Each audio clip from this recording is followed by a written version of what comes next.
Welcome to the CRM review module. In this module, we're going to review the basic principles of CRM and describe how to apply these principles to air carrier operations in a multi-crew environment. We'll define CRM, discuss CRM skill clusters, and talk about threat and error management. We may ask ourselves if CRM training is really necessary, but the fact is, crew performance accounts for well over half of air carrier accidents. A series of accidents in the 1970s and early 80s led to the development of CRM, notably the Eastern Airlines crash of an L-1011 in the Miami area in 1972, a United Airlines DC-8 running out of gas in Portland, Oregon in 1978, the Allegheny Airlines crash in 1978 in Rochester, and the Air Florida crash of a 737 during icing conditions in Washington, D.C. in 1982. The operational safety of airliners is outstanding. The passenger jet fatality rate per 100,000 departures is 0.004. To put that in perspective, an accident with a fatality occurs once every 15 to 16 million flights. You could fly every day for 43,000 years without having a fatal accident. But have we come far enough? In recent years, we've had the accident of Air France 442, UPS 1354, and Asiana 214, each of which had significant CRM shortcomings. Our CRM topics today are going to include CRM skill clusters, where we'll talk about leadership and team building, communications and decision making, workload and situational awareness, resource management, and automation management. We'll also talk about some evolving trends in CRM, including threat and error management and the idea of active monitoring. CRM is defined as the effective utilization of all available resources, equipment, and people to achieve safe, efficient flight operation. Resources include autopilots and other avionics systems, operating manuals, and people, including crew members, air traffic controllers, and others in the flight system. Effective CRM combines individual technical proficiency with the broader goal of crew coordination, thus integrating all available resources to achieve a safe flight. Using the Aviation Safety Reporting System, the FAA and NASA have identified several other problem areas related to CRM. These include managing automation and technology, monitoring and verifying actions, error management, including taking a non-punitive approach to the reporting of errors, the use of checklists, several areas related to standard operating procedures, including poor development and design, omission of appropriate SOPs, inadequate training, and lack of adherence to SOP, as well as coordination with other crew members and personnel.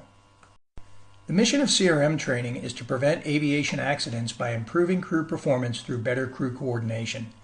CRM training is based on an awareness that a high degree of technical proficiency is essential for a safe and efficient operation. Demonstrated mastery of CRM concepts cannot overcome a lack of proficiency, and similarly, a high technical proficiency cannot guarantee safe operations in the absence of effective crew coordination. Pilot skill clusters are the things we observe in individual and crew behaviors, and they can be broken down into CRM skills and technical or flight skills. Our focus is going to be on the left side of this diagram today in the CRM skills, where we'll talk about leadership and team building, communications and decision making, workload management, and situational awareness. Specifically, when we talk about leadership, we're talking about concern for the operation, the interpersonal climate, the group climate, and automation management. When we talk about communication and decision making, these encompass things like the brief and the debrief, inquiry, advocacy, assertiveness, self-critique, conflict resolution, communications and decisions. Workload management and situational awareness encompasses preparation, planning, vigilance, the distribution of workload, and distraction avoidance. We want to contrast leadership with management. Leadership is the art of influencing and directing others in order to accomplish a task. Management is really the supervising and use of resources in order to achieve team objectives. In short, you lead people and you manage things. Leadership encompasses team building and maintenance, interpersonal relationships, and the group climate. The industry's view of leadership has evolved over the last 30 years. The captain is no longer viewed as an authoritarian figure who is not to be questioned, but as a leader of the flight and of the flight crew. The captain is legally the pilot in command, and this gives him certain legal rights and obligations, but in practical terms, his role is that of a leader. The captain does not act alone. Legally, the pilot in command and dispatcher are jointly responsible for the planning, release, and safe conduct of the flight. Company policies and manuals provide the approved guidance and standard operating procedures for operations. The pilot in command is responsible for adherence to SOP and for mentoring his or her crew, and other crew members on board the flight often have decades of experience that can be relied upon. While the captain is the designated leader, it's important to understand the difference between the designated and the functional leader. The captain is the designated leader and retains the authority and responsibility for flight operations. He's responsible for the tone, pace, and outcome of decisions, and he's responsible for all outcomes related to the flight. At times, other crew members will have functional leadership roles. A functional leader may carry out leadership duties for a specialized task on a temporary basis, such as the pilot flying during a takeoff or landing. In this case, the crew member must direct task activities and serve as a functional leader to carry out that task. Below is a short list of the behaviors of effective leaders. They utilize all available resources to accomplish the job at hand. Activities are coordinated to establish an acceptable balance between respect for authority and the appropriate practice of assertiveness. Actions are decisive when the situation requires. A decision to achieve the most effective operation possible is clearly demonstrated. The need for adherence to SOP is recognized. Group climate appropriate to the operational situation is continually monitored and adjusted. Effects of stress and fatigue on performance are recognized. Time available for the task is well managed. Demands on resources posed by the operation of automation systems are recognized and managed, and appropriate levels of automation are employed to manage the workload. The second CRM skill cluster we'll talk about is communication. We'll define it, talk about its importance and benefits, describe hearing versus listening, and then talk about inquiry, assertiveness, advocacy, the two communication rules, and finish with some effective communications behaviors. Communication is the exchange of ideas, information, and instruction in an effective and timely manner so that messages are correctly received and clearly understood. Numerous opportunities exist for breakdowns in the communication process. The Aviation Safety and Reporting System was formed in 1976, and it identified deficiencies in the exchange of flight information as a primary cause of errors. Greater than 70% of errors were related to the transfer of information. The most common was the failure to initiate the transfer process. That is, information existed, but it wasn't given to those who needed it. Other problems include inaccurate, incomplete, ambiguous, or garbled information. In other words, there was a failure on the part of the sender to verify that the message that was sent was actually understood. Studies indicate several benefits to communication. Crews who communicate more often perform better than crews who communicate less. When more information regarding flight status is transferred, there are fewer errors related to system operation, and crews who frequently acknowledge commands, inquiries, and observations tend to make fewer errors. At this point, it's important to distinguish the difference between hearing and listening. Hearing is the act of perceiving sound by the ear. If you're not hearing impaired, hearing simply happens. Listening is the ability to hear, interpret, and understand the words, tones, and nonverbal messages of the sender. Listening is something you consciously choose to do. It requires concentration so that your brain imposes meaning from the words and sentences. Listening leads to learning. There are 5 steps to effective listening. First, prepare to listen. Next, listen carefully. Then give feedback. Interpret or develop mental pictures. And finally, understand. Inquiry, advocacy, and assertion are behaviors whereby crew members promote the course of action that they feel is best, even when it involves conflict with others. In this environment, crew members speak up and state their information with the appropriate level of persistence until there is some clear resolution. A challenge and response environment is developed, and questions are encouraged and are answered openly and non-defensively.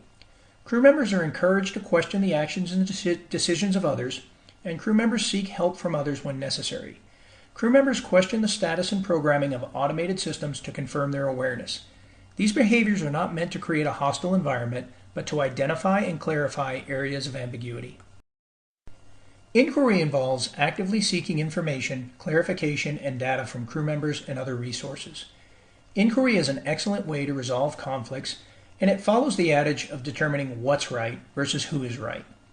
Simply looking up the correct answer or asking someone to repeat information is frequently all that is needed. Failing to question ambiguity or always assuming that the other pilot is right is a hazardous behavior. Advocacy involves the willingness to state what is believed to be a correct position and to push for a course of action consistently and forcefully. Failure to advocate for adherence to SOP or other correct action would be an example of a hazardous behavior that should be avoided. Being assertive means being able to stand up for the right course of action in a calm and positive way without being either aggressive or passively accepting something that's wrong. Too often, crew members fail to state an opinion or to take a course of action even when the operation of the airplane is clearly outside acceptable parameters.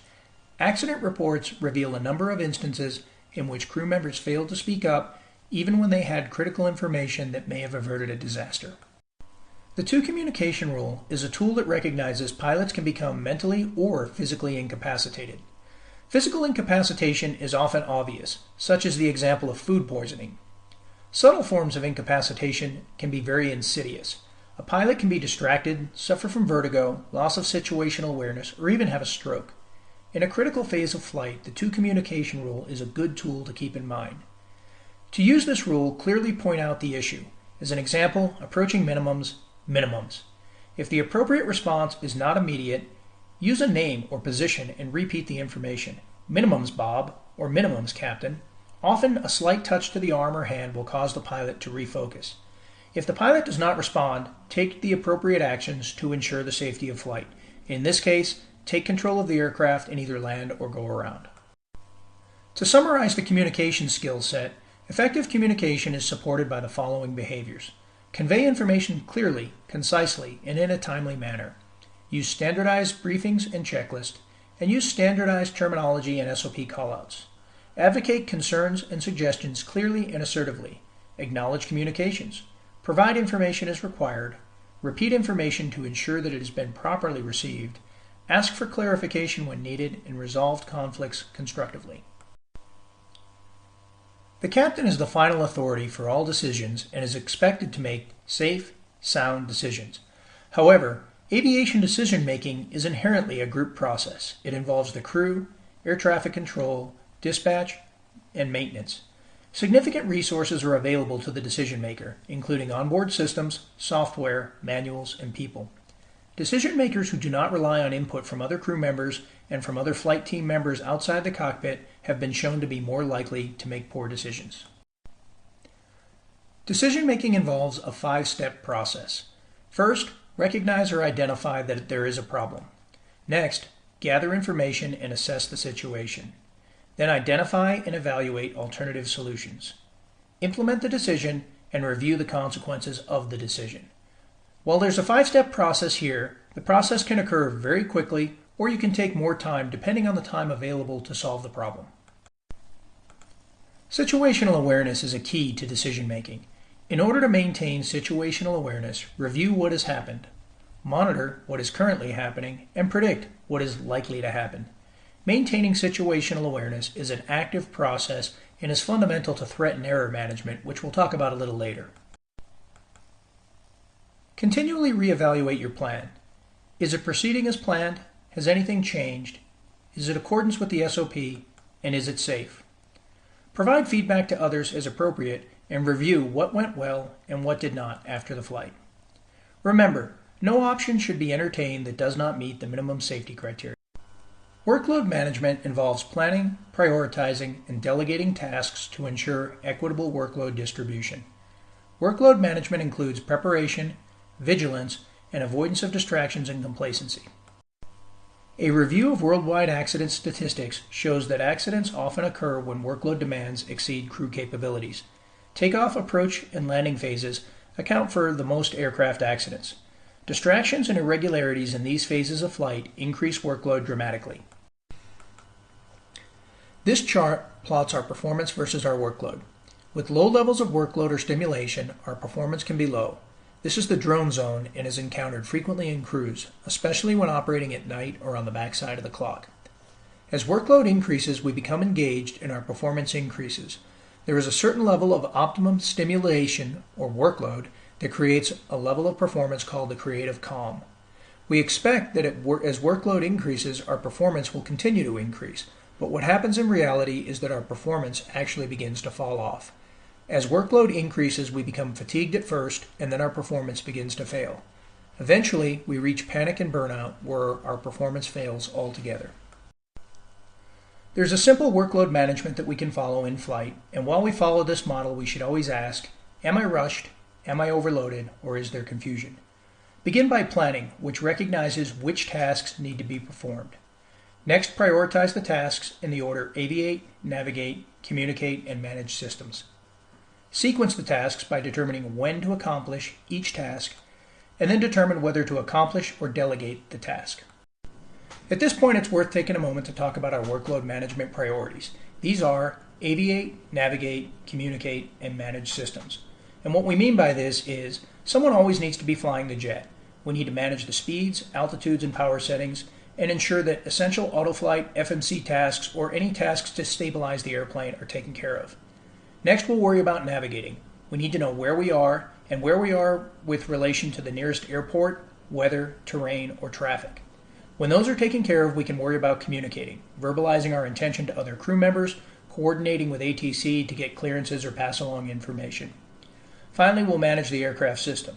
That involves finishing checklists or running any non-normal procedures that need to be taken care of after the airplane's been stabilized. In two-pilot crews, we need to make clear who's responsible for what. Some of the tasks that need to be covered are who's flying, who'll be navigating, tuning navigational radios and programming the FMC, who's talking on the radio and handling company communications as well as air traffic communications, who'll do the performance calculation, and who handles maintenance issues such as the logbook. Some of these will be covered by SOPs at the operator, while others are just a matter of choice and should be covered as a normal topic of briefing. In a multi-person crew, the pilot who is not flying the airplane assumes the role of pilot monitoring. This is an active role where the pilot constantly monitors the actions of the pilot flying to ensure safety of flight.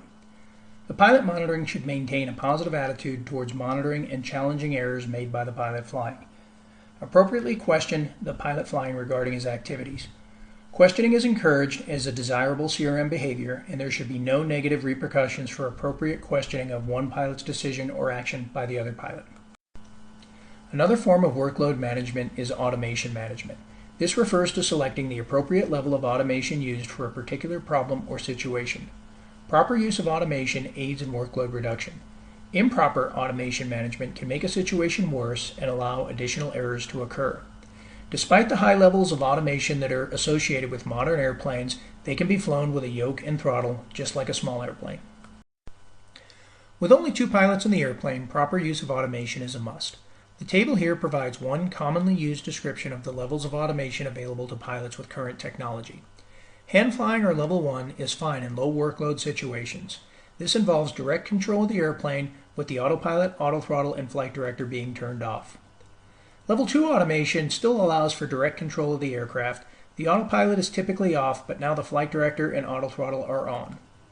With level 3 automation, we have indirect control of the aircraft. The autopilot, autothrottle, and flight director are all on, but the autopilot is managed through the mode control panel or FCU. In level 4 automation, we have very indirect control of the autoflight system. The autopilot, autothrottle, and flight director are all on, but now the autopilot is controlled through the FMC or FMGC. Some automation management traps to avoid include flying solo, where the pilot flying makes all MCP and FMC inputs, poor MCP and FMC discipline, both pilots flying heads down or trying to solve an automation problem at the same time, or an over-reliance or a lack of understanding regarding the automation capabilities of the airplane, which generally leads to the question, why is it doing that? Another CRM skill is resource management, which is the identification, prioritization, and use of information and other forms of assistance from sources both internal and external. Resources for pilots are found everywhere. We just need to know where to look, within the pilot, within the cockpit, within the aircraft, and outside of the aircraft. The keys to successful resource management rely on knowing what resources are available: the crew, manuals, the aircraft and its systems, air traffic control, and company and government agencies. Utilize all the available resources. The value of brainstorming can't be understated. Using brainstorming, you can come up with multiple ideas of resources that are available and possible solutions. Earlier we mentioned the idea of situational awareness. Situational awareness is knowing where you are and what is going on around you now and what may happen in the future. It's an ongoing process of attentiveness and surveillance. It includes understanding the current conditions and anticipating potential outcomes. Remember, review, monitor, and predict. To maintain situational awareness, avoid distractions such as ATC communications, FMC programming, scheduling demands, and complacency. Sharing situational information helps the crew maintain situational awareness. Below are some issues that can cause us to lose situational awareness. These include distractions, malfunctions, fatigue, work overload, stress, boredom, health, lack of training, a lack of experience, or fixating on a particular problem. Maintaining situational awareness is critical to safe flight. The captain is responsible for maintaining the big picture, and SA is paramount in making decisions. Never allow the crew to become absorbed in a distraction at the expense of aircraft control. Someone must always fly the airplane. The captain assigns duties, and crews must focus on aircraft control and hazard avoidance. Crews must be prepared to avoid distractions. Eastern Airlines 401 provides a good example of this. While the crew became distracted in solving the problem of a burned-out light bulb, they lost control of the aircraft and flew into the ground. The first officer could have flown the aircraft and talked on the radios or used the autopilot. The flight engineer could have run any checklists, and the captain could have supervised and monitored both.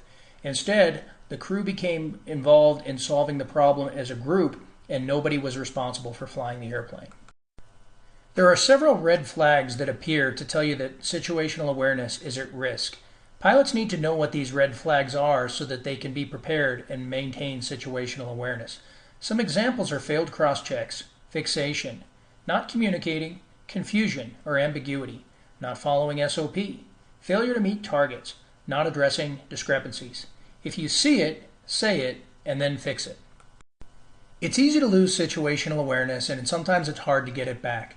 Some of the tools that are helpful to regain situational awareness include briefings, inquiry, advocacy, monitoring, effective listening, synergy or the division of duties, appropriate automation management, and reverting to the basics and SOP. When in doubt, remember the priorities: aviate, navigate, communicate. The latest generation of CRM is threat and error management.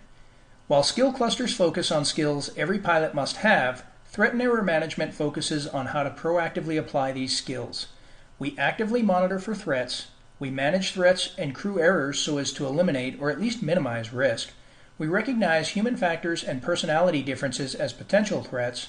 We utilize CRM skills in detecting and managing threats and errors, and we move out of the classroom theory into something you can actually practice. It's very similar to the idea of review, monitor, and predict that we talked about to maintain situational awareness. When we talk about threats, we're talking about situations, behaviors, feelings, words, or phrases that alert pilots to possible problems or unsafe situations. Threats are the things that can hurt you when you're flying. We used to refer to threats as red flags, and there are a couple of kinds of threats. There are expected threats, and if we use the example of winter operations, we can talk about de-icing, increased workload, snow, icing, cold temperatures, snowbanks, plow trucks, poor visibility, ramp slope, and de-icing fluid as the kind of threats we might encounter. But there are also unexpected threats. These are things like increased time pressure, stuck ground vehicles, jet blasts that are blowing ice chunks or removing your de-icing fluid, closed runways, and obscured markings. A hidden threat that we encounter on a regular basis is stress. According to Dr. Hans Seeley, stress is defined as any event which may make demands upon the organism and set in motion a non-specific bodily response which leads to a variety of temporary or permanent physiological or structural changes. Richard Lazarus simplified that definition and came up with the commonly accepted definition whereby stress is a condition or feeling experienced when a person perceives that the demands exceed the personal and social resources the individual is able to mobilize. Being able to understand the sources and signs of pilot stress help us to recognize how we may reduce stress or spot stress signs. This is a tool single pilots and crews may use to determine whether or not it is safe to fly or if other conditions need to be made before flying. Some common sources of stress include personal or home issues, unresolved conflict, communications issues, sudden changes of plan, time pressure, boredom, and fatigue. Signs of stress include diminished performance, anxiety, confusion or ambiguity, tension, impatience, rushing, and fatigue or boredom. Stress is often the first link in the error chain leading to a mishap. Stress is a hidden threat that should be managed like any other threat. People cope with stress in many ways. Specialists say that the first step in coping with stress is to identify stressors and the symptoms that occur after exposure to those stressors. Other recommendations involve development or maintenance of a healthy lifestyle with adequate rest and exercise, a healthy diet, limited consumption of alcoholic drinks, and the avoidance of tobacco products. Other tools that are available include solving problems as soon as possible to avoid the snowball effect, speaking up when you become task saturated, prioritizing, and removing yourself from stressful situations. Fatigue is another hidden threat that we face, and being able to recognize the sources and signs of pilot fatigue is an important tool in reducing fatigue and recognizing when it cannot be eliminated. Pilots may use this tool to aid in the go-no-go decision or to apply as a factor in other decisions that need to be made. Sources of fatigue include cumulative sleep loss, late night flying, dehydration, poor physical condition, lack of stimulation, and unresolved stress.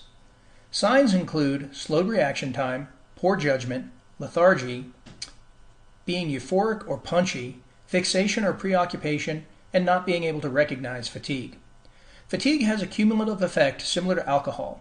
A pilot awake for 24 hours performs at a level on par with one who has a blood alcohol content of 0.10%, well above the legal limit.